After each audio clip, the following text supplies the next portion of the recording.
맨해튼 배터리팍 참전 용사비 사상자 수 오류가 올해도 수정되지 못했습니다. 일본군 위안부 피해자들을 알리는 사이버 역사박물관이 미주 최초로 개관했습니다. 오바마 대통령이 연방 최저임금 $10 인상을 촉구했습니다. 한인 영주권 대기자가 5만 5천 명인 것으로 나타났습니다. 뉴저지 버겐 카운티 내 13개 타운이 연말을 맞아 음주운전 대대적인 단속에 나섭니다. 이상은 이 시각 주연이었습니다. 여러분 안녕하십니까? KBN 뉴스입니다. 미국에 세워진 최초의 한국 전쟁 기념물인 뉴욕 맨해튼의 배터리팍 참전 용사비. 뉴욕 총영사관은 이 참전 용사비의 잘못된 사상자 숫자를 뉴욕시 공원국과 합의해 고치려 했으나 올해에는 힘들 것으로 보입니다. 금홍기 기자입니다.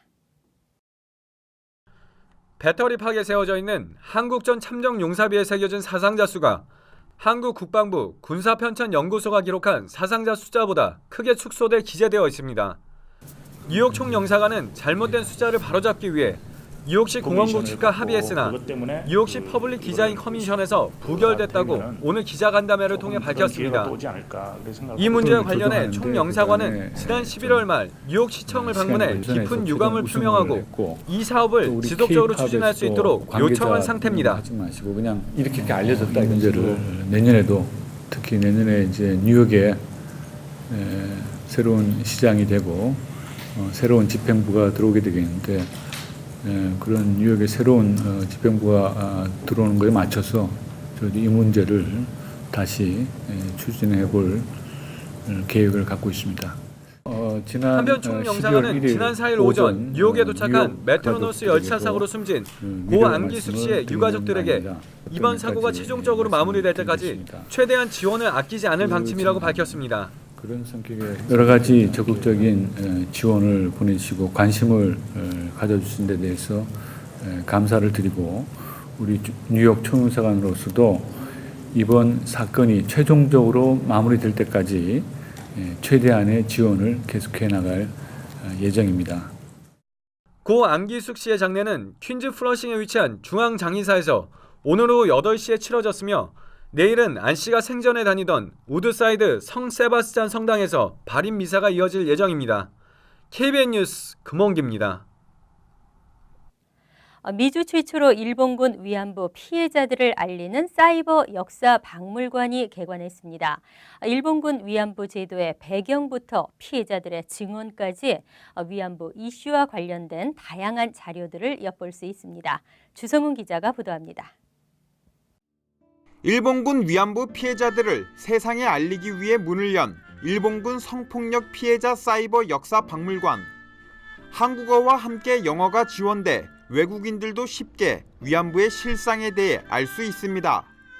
박물관은 일본군 위안부의 역사적 배경부터 생활, 해방 후 그들의 삶과 피해 여성들의 증언, 재판 판결문 같은 역사적 자료 등 일본군 강제 위안부와 피해자에 대한 자료들이 총망라돼 있습니다. Because just if you go back 3 or 4 years ago, there wasn't that much online to find out about comfort women, as they would say, before sexual slavery. But having the Cyber Museum is so amazing because it's just spread out all over. 일본군 성폭력 피해자 사이버 역사 박물관은 앞으로 트위터나 페이스북 등 온라인 소셜 네트워크와 적극적인 커뮤니티 동참을 통해 위안부 문제를 미주 사회와 국제 사회에 홍보할 예정입니다. 페이스북이나 아니면 트위터를 쓰는 사람들은 따로 로그인을 하지 않아도 또 멤버에 가입하지 않더라도 댓글을 달 수 있는 기술 형태들을 처음 선보인 적이 있는데요. 앞으로도 모든 사람들이 모이는 곳 그리고 그런 이벤트가 있는 곳에 이 사이버 역사 박물관이 따라다닐 수 있도록. 내일인 12월 7일은 일본군이 미국 진주만을 폭격한 지 72주년 되는 날입니다. 미 전역에선 이를 잊지 않기 위해 국가적으로 대대적인 행사가 펼쳐집니다. 아직도 일본에게 사과 한마디 듣지 못하고 그날의 고통 속에서 살고 있는 위안부 피해 여성들도 같이 기억되길 기대해 봅니다. KBN 뉴스 주성훈입니다. 최저임금 제도는 근로자의 최소한의 생계를 보호하기 위해 기업주에게는 임금 하한선을 정해 법으로 강제하는 것입니다. 연방 최저임금이 시간당 $10대로 진입할 수 있을지 주목됩니다. 버락 오바마 대통령은 지난 4일 싱크탱크인 아메리칸 진보센터를 방문한 자리에서 연방의회의 최저임금 인상을 촉구했습니다. 민주당은 현재 시간당 $7.25인 최저임금을 $10.10로 올리는 법 제정을 추진 중입니다. 오바마 대통령은 빈부격차의 심화가 미국의 건국 이념을 위협하고 있다며 최저임금 인상을 통해 이 문제를 해결해야 한다고 강조했습니다. 오바마 대통령은 세계에서 가장 부유한 나라에서 여전히 수많은 아이들이 가난 속에 태어나고 교육과 헬스케어 커뮤니티의 지원 부족으로 이들이 가난에서 헤어나지 못하고 있다고 설명했습니다. 뉴욕과 뉴저지는 이미 최저임금 인상안을 승인해 내년부터 시행하게 됩니다. 뉴욕의 경우도 내년 1월 $8, 2015년 $8.75, 2016년에는 $9로 각각 오릅니다. 뉴저지주도 내년부터 $8.25로 최저임금을 인상하며 이후 물가 상승률에 따라 조정됩니다. 연방 최저임금이 마지막으로 인상된 것은 지난 2009년 7월입니다.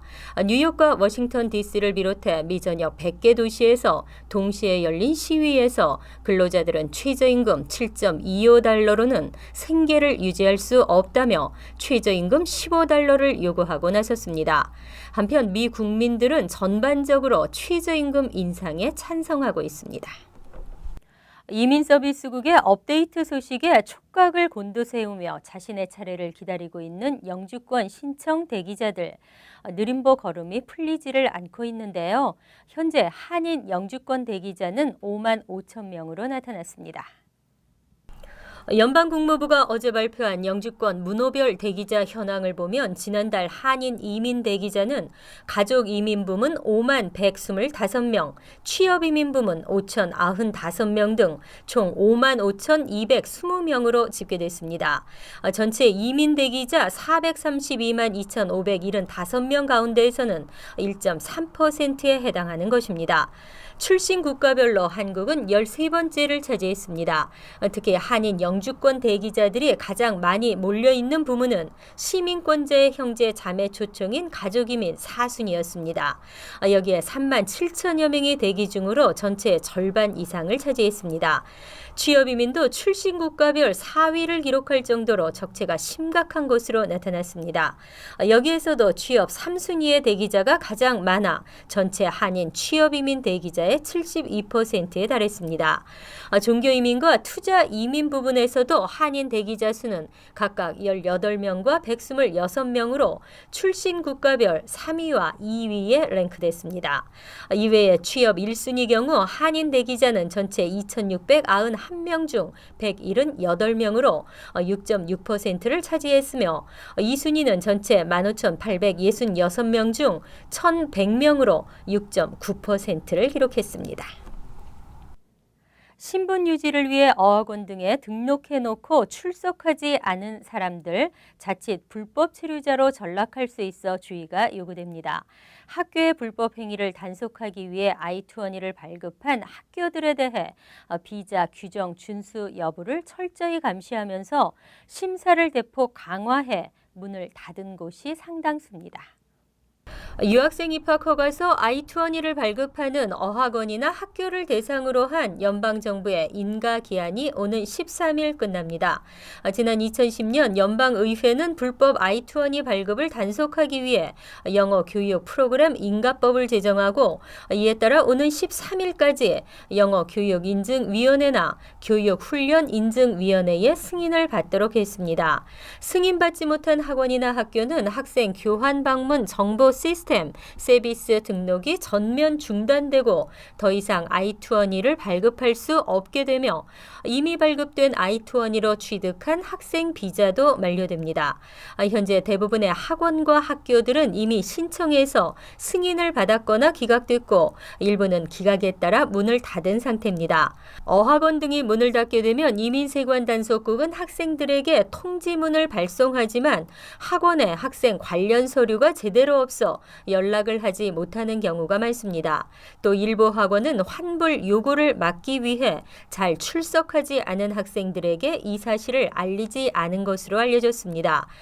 특히 세법은 학원의 인증과 인가 사실의 확인 절차를 학생들의 책임으로 명시하고 있지만 상당수의 한인 유학생들은 이 같은 사실을 모르고 있어 주의가 요구됩니다. 뉴욕시가 주류세 인상을 검토하고 있습니다. 담배세 인상으로 금연을 유도하고 있는 뉴욕시는 주류세 인상으로 주류 소비 감소와 음주 사망자를 줄이려 하고 있습니다. 하지만 정작 중요한 것은 추가 세수 확보로 인한 부족한 예산 충당입니다. 주류세 인상을 검토 중인 뉴욕시 예산국은 현재 맥주 한 병에 10센트, 양주 1갤런에 $1씩 부과하는 주류세를 각각 34센트와 2.80달러로 인상하려고 하고 있습니다. 와인에도 1갤런당 30센트의 세금을 새로 부과할 것을 추진 중입니다. 예산국은 이를 통해 연간 4,900만 달러의 추가 세수를 기대하고 있습니다. 그러나 식당과 바 등 업계는 이미 세금을 많이 내고 있다며 반대하고 있습니다. 이번 주류세 인상 추진은 각종 재정 마련의 방안 중 하나로 예산국이 시 정부에 제시했습니다. 하지만 주정부의 승인 절차를 거쳐야 합니다. 예산국은 또 500만 달러 규모 이상의 주택 거래를 할 때 추가로 세금을 부과하는 방안도 내놓았습니다. 이 또한 주정부의 승인 절차가 필요한데 시행되면 3,400만 달러 정도의 세금이 더 거칠 것으로 예상하고 있습니다. 한편 내년에는 우유값도 2배나 오를 것이라는 전망이 나왔습니다. 영화 다이하드의 주인공 수시로 진통제를 먹는 모습을 볼 수 있습니다. 일반적인 미국인들의 모습이기도 한데요. 진통제 남용이 심각합니다. 뉴욕시 보건국이 진통제 남용의 위험성을 알리는 TV 캠페인 광고를 제작해 런칭했습니다. 뉴욕시 보건국은 진통제 남용에 대한 위험성을 알리는 TV 캠페인 광고를 제작했습니다. 이번 광고는 약물 남용 문제가 가정에까지 영향을 미칠 수 있음을 시사하고 있습니다. 의사의 처방 없이 쉽게 살 수 있는 타이레놀, 아스피린 같은 진통제를 함부로 남용할 경우 심각한 부작용을 겪을 수도 있습니다. 뉴욕시에서 옥시코돈과 하이드로코돈으로 잘 알려진 오피오이드 진통제 과다 복용으로 인한 사망률은 지난 2000년에서 2011년 사이 267%나 급증했습니다. 오피오이드 진통제를 처방받은 뉴욕 시민은 2008년 63만 2천 명에서 2011년 74만 명으로 13% 증가했습니다. 특히 진통제 남용이 심한 것으로 나타난 스태튼 아일랜드에서는 지난해 1000명당 122명이 옥시코돈과 하이드로코돈 등을 처방받았습니다. 다른 보로에 비해 1.5배나 높은 것입니다. 뉴욕에서도 오피오이드 진통제 남용으로 지난해 190명이 사망했습니다. 토머스 팔리 뉴욕시 보건국장은 오피오이드 진통제는 남용하면 헤로인이나 다른 불법 마약들만큼이나 위험하고 치명적인 중독을 유발한다고 위험성을 경고했습니다. 한 해를 마무리하는 12월 모임이 잦아지면서 술을 마실 기회도 늘어납니다. 뉴저지 버겐 카운티 내 13개 타운이 연말을 맞아 음주운전 대대적인 단속에 나섭니다. 뉴저지주 검찰청은 올해 60만 달러의 연방 보조금을 버겐 카운티 13개 타운, 144개 타운 경찰에 지원한다고 밝혔습니다. 이에 따라 뉴저지 포트리를 비롯한 버겐 카운티 13개 타운이 연말연시 대대적인 음주운전 단속에 나섭니다. 이번 음주운전 단속은 오늘부터 내년 1월 2일까지 한 달간 타운 곳곳에 체크포인트를 설치하고 음주운전을 집중 단속할 예정입니다. 포트리 음주운전 단속은 연방정부가 지원하는 4,400달러의 보조금으로 실시됩니다. 연방 보조금을 지원받아 연말연시 음주운전 단속에 나서는 곳은 포트리 외에도 해링턴 파크, 올테판, 팰리세이드, 인터스테이 파크웨이 등 총 13개 타운입니다.